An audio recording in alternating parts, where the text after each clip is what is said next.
Can you hear me okay? Yes, Great. there's four of us here, and there's a lot. They're doing some work at the office here today, so we'll Okay. go ahead and we're here, and we can hear you. And I open up the screen. Okay. Okay, great. I'll get my PowerPoint going up here real soon. Well, you have the share screen on? Yeah. Yeah, we Okay. should be on. Let Okay. me fix it. Oh, Okay. okay. Let me get. I'll have to wait for it to. It says disabled, so I'll wait.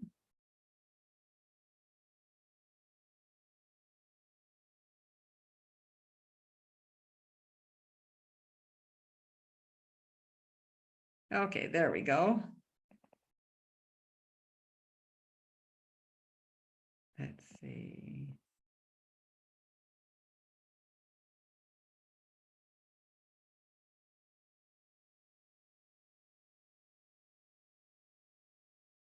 Oh, right.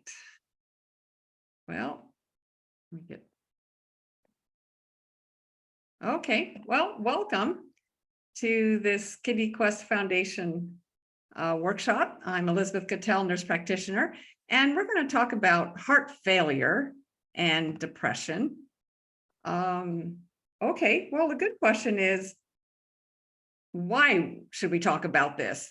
Okay, well, evidence is increasing that patients with heart failure whoops, I went too fast, who report symptoms of depression have poor clinical outcomes. And there's been more research on this topic since about the 1990s, early 1990s. Another reason to talk about this topic is people with chronic kidney disease, CKD, they are at increased risk for developing heart disease that may eventually progress to heart failure. And also CKD and heart disease or heart failure, they often overlap, both in their symptoms and the management and the treatment. And the other thing is the management of CKD, chronic kidney disease, and heart failure. It really should include assessment and management of depression, along with all the physiological and physical things that we're having to manage with those two chronic illnesses. So before we go deeper into this topic, let's take a first step and review the definitions of heart failure and depression, so we all know what we're referring to here. So we have to be clear on some definitions. What is heart failure? In this workshop, we're going to focus on depression as it relates to people who have been diagnosed with heart failure, rather than the more broad diagnosis of heart disease. Okay, so heart disease is a general term. You can see on this left-hand column here where the structure of the function of the heart is altered by some condition, whether it's coronary artery disease, a disease of the valves or the conduction system, or some congenital heart condition. But when you talk about heart failures, very specifically, healthcare providers are referring to something that is sometimes called congestive heart failure, but it's a chronic progressive condition in which the heart muscle is unable to pump enough blood through the heart to meet the body's needs for oxygen and blood. That's the American Heart Association definition. So persons with heart failure, they tend to have this fluid buildup, where there's in their lungs and the soft tissues of their feet and lower legs, for example. So any of the conditions over here on this left side that cause heart disease can lead to heart failure. Okay, so again, why is this topic important for people with CKD? Well, CKD is often associated with disease, and the presence of heart disease increases the risk for having heart failure. Okay, so the New York Heart Association classification of heart failure. It's a widely used method that healthcare providers, including cardiologists, will use when assessing and diagnosing people with heart failure. So I'm bringing this up in case some of our patients, see this terminology on their medical records, but also in case there are any healthcare providers listening here on the audience. We just have to acknowledge that the New York Heart Association classification of heart failure, it is widely used. There's some criticism of this classification because it can be sometimes interpreted as being too subjective. It's not 100% objective. Like, for example, taken someone's temperature with a thermometer. You have a specific instrument that measures a specific number and you come up with a specific number, your temperature. Okay, so you can see from this there's some subjectivity involved. But the thing is, this classification system is used in a lot of research studies. It's used in a lot of clinical records. So it means that most of the time, everyone is using the same measuring tool. So it's kind of becomes a common area of discussion. Okay, I just want to highlight, without going to a lot of detail, those who are healthcare providers can spend more time on it, but basically, Class 1 means you can handle ordinary physical activity and it does not cause undue fatigue or palpitations or shortness of breath. Now, all the way to Class 4, which is a person who really, they have the symptoms of heart failure even at rest. These persons, any physical activity they take it causes symptoms. Okay, so those are the two extremes of the classification system, just to get you familiar with it. So for any healthcare providers listening in on this workshop, there are some specific criteria for each class of heart failure using what they call MET, M-E-T, which is the metabolic equivalent of task. And it helps to add a little more objectivity to this classification system. So anyway, whether you're a healthcare provider or a patient or a caregiver, let me just point out one example because it could be, it's actually informative. But for example, Class 1 heart failure is someone who can handle ordinary physical activity, doesn't cause a lot of undue fatigue or shortness of breath or palpitations. But what activity would that be? Well, for example, shoveling snow, carrying objects weighing more than about 20 pounds, okay, or 15 pounds, being able to jog or walk at a fairly good rate, more like a mile over an hour. Okay, so that's just an example that there are some specific criteria that people have attached to this classification system to make it more specific. All right, and this is another example of Class 3 and Class 4. Like for example, a person in Class 4 heart failure, they cannot complete any activity, any of the above activities, including walking or cleaning windows or making a bed, because they get too much symptoms. They actually have symptoms at rest. All right, so that covers the definition of heart failure and how it's classified. So let's talk about, what does the term depression mean? Depression, actually, what the clinical or medical diagnosis is depressive disorders. It's a broad diagnostic category. It includes specific diagnoses. So the broad category is depressive disorders. Then underneath that, the specific ones would be possibly a person has major depressive disorder, or MDD. This is often called major depression or clinical depression. And to point out, this is a monopolar depression, different from bipolar, which is a manic depression. Bipolar, the manic and depressive symptoms occur in a person. So we're talking about a monopolar depression. Another specific diagnosis under the broad category of depressive disorders is something called persistent depressive disorder, or dysthymia. These symptoms of depression go on for more than 2 years without a remission. Okay, another one called other specified or unspecified depressive disorder. These are clusters of symptoms. They have the characteristics of a depressive disorder, but they don't always meet the full criteria for MDD or even persistent depressive disorder, but it does cause a clinically significant impairment of the person's functioning. And then there's also another category of depression that's often attached to it is attached to a specific etiology. For example, the peripartum onset depressive disorder that happens during and the first 4 weeks after pregnancy. There's sometimes depression or depressive disorder due to another medical condition. For example, stroke or Parkinson's or AIDS. These conditions actually, it's not just the person experienced maybe the sorrow of the diagnosis, it's actually mechanisms going on in the brain itself that causes the symptoms and causes a depressive disorder. And then there's a depression due to substance or medication induced depressive disorder. And that's a whole nother topic, but without going into too much detail here, I'm just trying to paint a picture here and make sure we have the definitions clarified of what we're talking about when we talk about depression. Now, so just a little side note here. When I'm not talking about the kind of occasional discouragement or I feel blue today, I feel depressed, I feel a little down. This is part of the normal human experience, and we've all had that.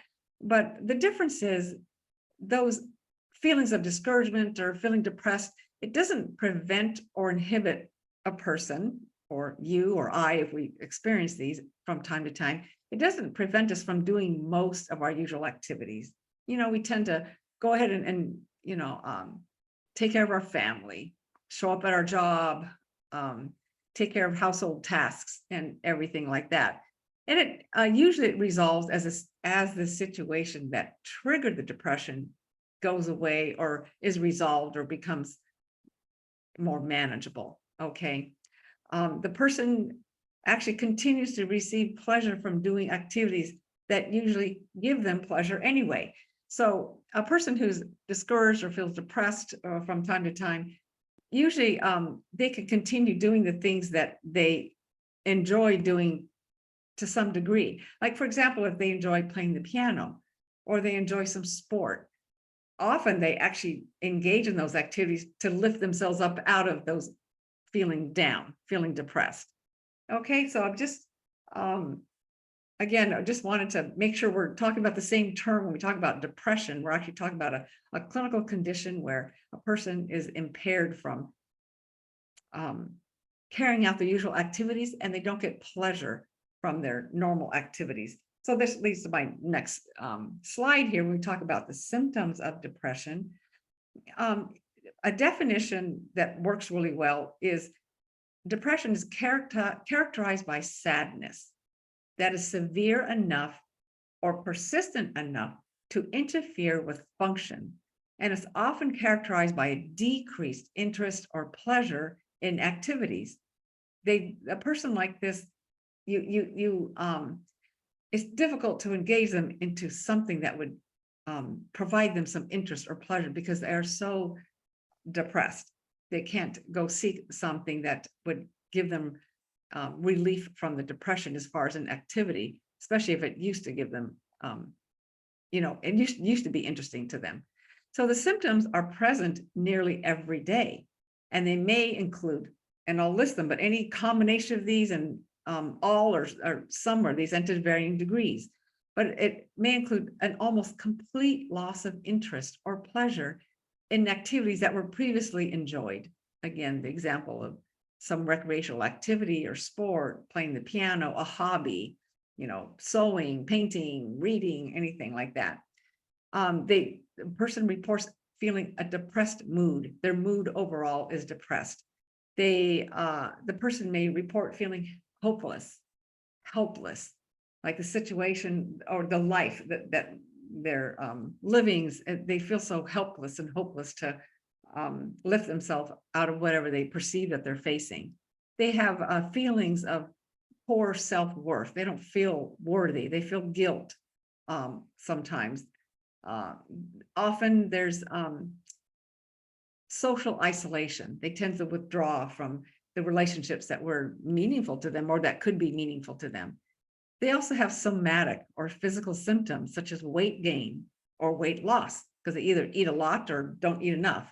They may be hyper or hyposomnia, means they sleep too much, long daytime naps as well as sleeping at night, or they may be, jump ahead, not sleeping enough. So they're hyposomnia. They have difficulty concentrating. So that's why people with depression sometimes can't finish a task or finish a school assignment or a job assignment because they have difficulty concentrating. And also, I have to point out physical and or mental fatigue. So I'm going to make a special note about fatigue. That's why I have that highlighted in red. And I'll explain on the next slide here. One of the major symptoms of heart failure is fatigue. Sorry, the question mark is because the symbols on the PowerPoint didn't convert when I downloaded my slides. But anyway, is fatigue. People get tired easily with heart failure. So the physiology of heart failure itself contributes to fatigue. They have low oxygen levels, possibly. There's reduced tissue perfusion, so the muscles feel fatigued. There's the side effects of medicines that they're having to take to treat the heart failure. There may be fluctuations in blood pressure that contributing to fatigue. So I bring this up because sometimes it can be somewhat challenging, and it does take a little more time to sort out if the person is experiencing fatigue and depression, or fatigue or depression, okay? Because the symptoms often overlap, and it can be difficult to separate and identify and make the diagnosis. It's not impossible. You just have to you have to work your way through it to figure out what is going on with the person. Okay, oops, let me go on to the next slide. Okay, so how do we diagnose depression? Well, fortunately, there are some tools that have been really tested for their reliability and validity, so that we can better make a diagnosis of depression and separate it out from fatigue. Here are some of the tools. There's several of them, and to any healthcare providers listening in here, I refer you to the APA.org, which is the American Psychological Association, for a more complete list. But here's some of the measurement tools that you might have heard of. There's the Beck Depression Inventory, used for ages 13 to 80. There's some self-report items where the patient actually answers the questions themselves. It takes about 10 minutes to complete. And this has been tested across populations worldwide. Another one is the Center for Epidemiological Studies Depression Scale. It can then be used on as young as 6 years old up to older adults. Again, there's self-report items. Self-report means the patient answers the questions and offers information themselves without being interviewed. And they're scored on a 4-point scale. It takes about 20 minutes. This has been tested across gender and cultural populations. Okay, another point for diagnosing depression, there should be some medical tests, not just the question and answer and psychological and emotional evaluation, because we need to check for symptoms, check for physical conditions that may explain the symptoms of depression.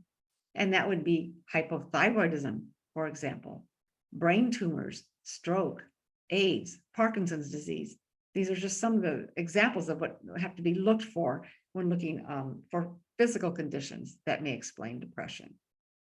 Okay, for healthcare providers, this shows more detailed information about the criteria to diagnose major depressive disorder. I won't spend a lot of time on this, but I want to point out some key criteria just to make sure you understand the difference between a major depression or clinical depression versus just kind of feeling low, kind of blue that day. Okay. The symptoms are present for at least 2 years and nearly every day. And they occur most of the day, nearly every day. So most of the hours of the day, nearly every day, such as a markedly diminished interest in almost all activities. There's fatigue, loss of energy nearly every day. So you see, I'm repeating this so you can get the definition here. There's also the episodes of this major depression are not attributable. They can't be explained, in other words, to the physiological effects of some substance, a drug, or to another medical condition, like, for example, a stroke. Okay, so that's, and again, there's a lot of detail there, but I just want to point out some highlights. Okay, now that we've reviewed the definitions of the terms heart failure and depression, let's focus in on depression that is experienced by people with heart failure. So there's research published in medical, nursing, psychology journals, a lot of it, but how do you pull all this information together and all this data? Well, the way you do it is by doing something called a meta-analysis. So instead of reading each individual published research study, what we do with a meta-analysis, it's authors or a group of authors, or we'll take together several studies, and they do a statistical analysis that combines the results of several scientific research studies. So what they do is they aggregate or pool together all the data from many research studies. And what it does is it increases the number of patients because you're combining the number of patients from all the studies, whether the study only had 5 patients, 50 or 500, you're pulling them all together. And however, use specific criteria to determine which studies to include in this meta-analysis. And the authors, when they do this, have to try to compare, again, apples to apples, not apples to oranges. So you have to, and I'll explain more as we go further on, but it includes the results of studies that span a longer time period over like several years or decades in order to gather more data. So that's the purpose of a meta-analysis. And in this workshop, instead of trying to just quote a lot of statistics, I thought it'd be more interesting to actually look at a meta-analysis that a group of authors did. First of all, here's an example of some published meta-analysis, a meta-review, and I won't read all these titles. I'll leave the screen here, the screen open here for those who want to read as I'm speaking, but fortunately, someone else has already done the work of a meta-analysis for us, okay? So here's a list of only a few of the many meta-analyses that have been done on this topic of heart failure and depression. So as you can see from these first 2 studies, the authors focus their meta-analysis on the gathering together any studies that evaluated the psychosocial interventions with heart failure and depression. Here we go, psychosocial interventions. That was just what these 2 authors, these 2 meta-analyses did by a group of authors. Okay. Well, I decided to choose one meta-analysis study to review today, and it can serve as a springboard for further discussion with your family, friends, healthcare providers, social workers, other patients even who have chronic kidney disease or heart failure that you want to talk to about this topic. Okay, so this meta-analysis is titled Depression in Heart Failure. It's a meta-analytic review of the prevalence, the intervention effects, and associations with clinical outcomes. It was published in 2006. Now, I chose this one, even though it's over 10 years old, but for our discussion today for several reasons. Well, first of all, the article is available as a free download on PubMed, and some of the more recent articles, meta-analyses, are not. And I wanted to make sure this was readily available to anyone listening to this workshop. So that's one reason I chose it. The other thing is the authors looked at all the research done on this topic of depression and heart failure to get answers to 3 key questions related to heart failure and depression.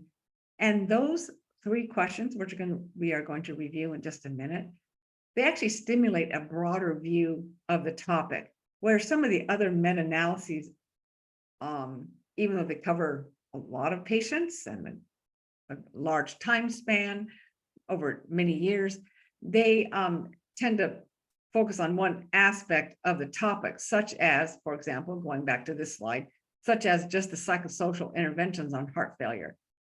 Whereas this meta-analysis I chose here looks at the intervention, in other words, the psychosocial intervention, but it also looks at how prevalent is depression in heart failure patients and how does that affect their clinical outcome.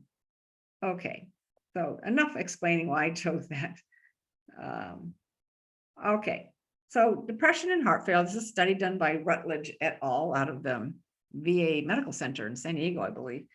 Okay, they included studies in their meta-analysis that focused on answering 3 questions. And I've kind of paraphrased them from the original study just to shorten it down. So the first question they asked, or they wanted to ask, the first question they wanted to get answered as they looked at all the studies was how many persons with heart failure have clinically significant depression? In other words, what is the prevalence of depression among people with heart failure? The second question they were hoping to get answered with their meta-analysis is there a long-term association between depression and clinical outcomes in heart failure? So another way of saying that is, How does depression affect the clinical outcomes of heart failure? What are clinical outcomes? Okay, clinical outcomes are, for example, mortality, cardiovascular events, stroke, heart rhythm problem, myocardial infarction, heart rhythm problems, for example. Another clinical outcome is how often does this patient need hospitalization, need to be put in the hospital? Okay, the third question they were hoping to get answered was, what impact does pharmacological and non-pharmacological, in other words, psychosocial, interventions have on depression among persons with heart failure? So you can see why I chose this, because it opens up a broader questions, and it's a good topic for discussion. All right. So when doing a meta-analysis, the researchers have to decide on the criteria they will use when deciding which prior studies they will include in this analysis. So remember, they're grouping together all the data from several studies over a long period of time. I mean, it could be over decades. So they have to narrow down the type of study, not the number, just the type of studies to include in this pool, in this analysis, a meta-analysis, so that the data is more meaningful.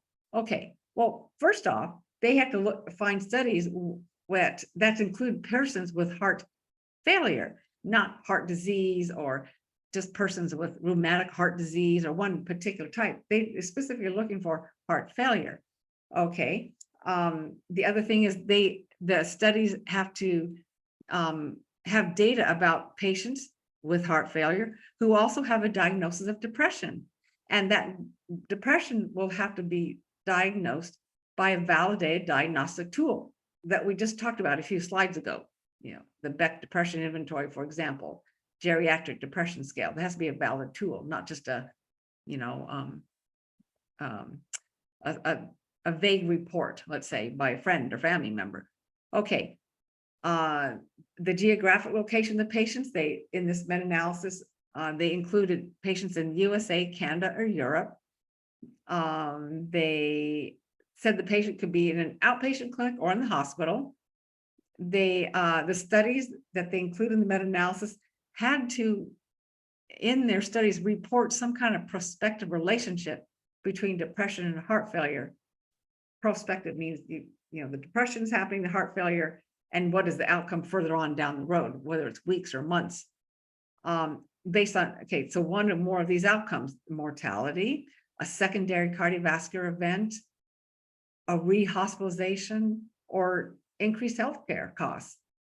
And then the research study to be included in this meta-analysis had to document changes in depression before and after treatment, whether it's medication or psychological treatment. So they looked at, I think they started like 1971 up to through the 1990s, and they found 27 studies that met all this criteria to be included in the meta-analysis. Okay. All right. So the results of what they did, the data was pulled together from all these studies. And there were 3 questions, if you remember, that the researchers included in this meta-analysis were supposed to answer. Okay, so they wanted the studies they're supposed to answer. First, how many persons with heart failure have clinically significant depression? In other words, what is the prevalence? Well, interesting. They found a wide variety, some studies reporting 9%, all the way up to 68% in these 27 studies. What they did find is it occurred more often in women, about 32% of women, than in the men, about 26%. However, the studies also really varied widely, because the range of prevalence in women was, in some studies, 11% up to 67%. In men, 7% up to 63%. So you can see what happened. Well, first of all, it should make us all aware, whether you're a healthcare provider, a patient, a caregiver, a family member, you don't rely on the results of one study. For the simple reason you get a wide variety of results. You have to really look at several. Okay, they also found out they were unable to analyze these studies and break down the data into more small pieces, so to speak. analyze it by ethnicity because the sample sizes, the number of patients in these studies was too small to make it really meaningful. And they did find those nearly identical prevalence of depression in heart failure patients, whether they're in the United States, Canada, or Europe. But they also found that depression was 4 times more prevalent in persons with New York Heart Association class 4 heart failure than those in class 1. Okay, so that's what they found to their answer to the first question from all these studies. Okay, then the second question, when they pooled together all the data from these studies, the second question was, is there a long-term association between depression and clinical outcomes in heart failure? How does depression affect the clinical outcomes of heart failure? Clinical outcomes being mortality, cardiovascular events, need for hospitalization. Well, here's the results. They found out that depressed patients had twice the more risk of having a visit to the emergency room. For some reason, they had to go to the emergency room because of the symptoms of their heart failure prompted them to do so. There was a 29% increase in total healthcare costs for heart failure patients who also have a diagnosis of depression versus those who do not have depression. They also found out the rehospitalization rate. That was difficult to summarize. The studies checked for rehospitalization from 6 weeks to 4 years. So you can see why that's hard. When they aggregated or pulled it all together, there's more than twice the risk of death and cardiovascular events for heart failure patients with a depressive disorder than those without a depressive disorder. So they were able to determine that. But you can see why to check for rehospitalization when you have this big range, you're talking about 6 weeks after they were last discharged from the hospital or up to 4 years. It's difficult to really summarize that when you have such a wide range across all the studies. Okay, so again, just note the time period for follow-up of these patients in these 27 studies was not the same in all the studies. It varied from 6 weeks to 4 years. Okay, question number 3. What impact does pharmacological and non-pharmacological interventions have on depression among persons with heart failure? Well, the authors found that this was the most difficult to quantify for several reasons. There were a small number of studies that documented pre-treatment depression severity versus the post-treatment depression severity. So they just didn't, even with the 27 studies, out of those 27 studies, they just couldn't get enough to really documented a comparison pre-treatment to post-treatment. Also, they found that most of the studies, there were such brief durations. In other words, they didn't follow the patients for more than a few weeks in all these various studies. So it was hard to get a lot of data. And as we know, with persons with chronic kidney disease, chronic heart failure, their management and their treatment is over, weeks and months over a long term. And it's more meaningful to get data over a long term. So in general, though, however, they did find that there's decreased depressive symptoms and there's increased physical ability were observed in the patients who received treatment. Now, it's a broad generalization, but that's all they're able to say in general. In treatment, whether it's a pharmacological, in other words, a medication, or non-pharmacological, in other words, some type of psychosocial intervention, they can say overall in these studies, the depressive symptoms decreased and the person's physical abilities somewhat increased. Okay. In treating depression in persons with heart failure, there's the goals of the treatment is to, well, first of all, to individualize the goals, because we really have to consider the person's age. What stage of life are they in? Are they in the middle of their career? Are they at the end of their career? Are they in the middle of raising a family? Or are they pretty much done raising the family and the children are adults and have left the home or starting to leave home? You have to consider their activity level.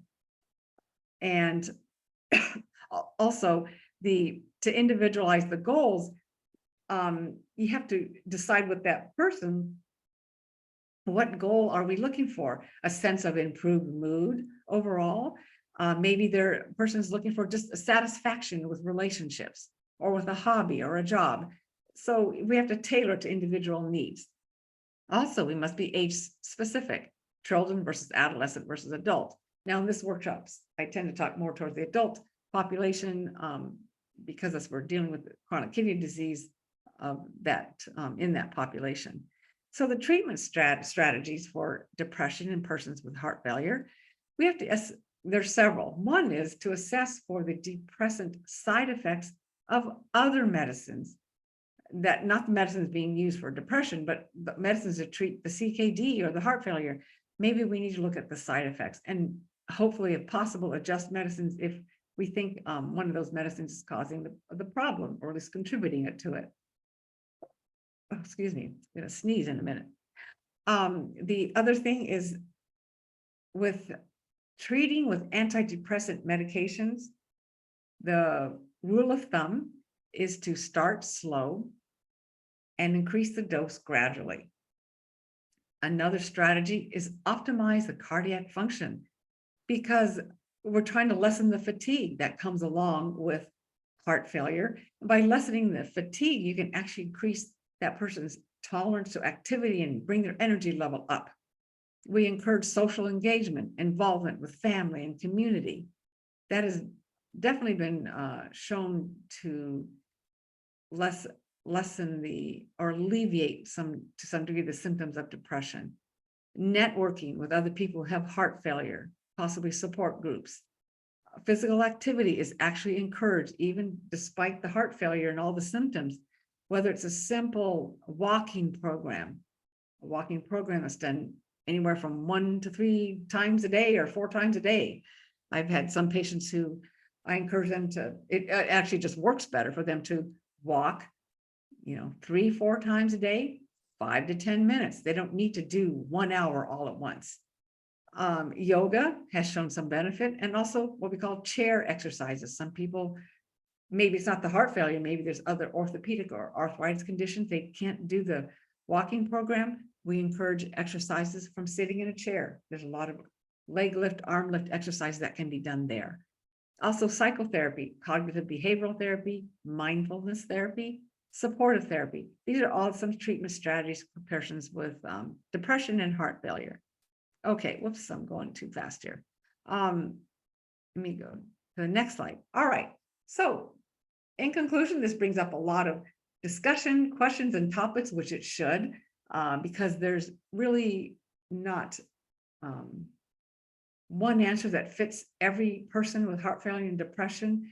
There is, as with all research often opens the door to more questions, but it is a topic that is being researched quite intensively, because it's just a reality, and it is very important in the management of the CKD and the heart failure that depression is addressed. So for future research about depression and heart failure, think about what questions would you want answered, by a research team. What would be the focus of your research on this topic? The other thing is, can the research being done on people with heart failure and depression, can that research also benefit people with CKD and depression? That's a very real question. And again, there is some overlap. And the answer is probably, yes, it can. But we do need research studies that focus on those specific patient populations because there are some unique characteristics about them as well. Okay, well, thank you for listening in. I have about 2 pages of references that I used to prepare this presentation.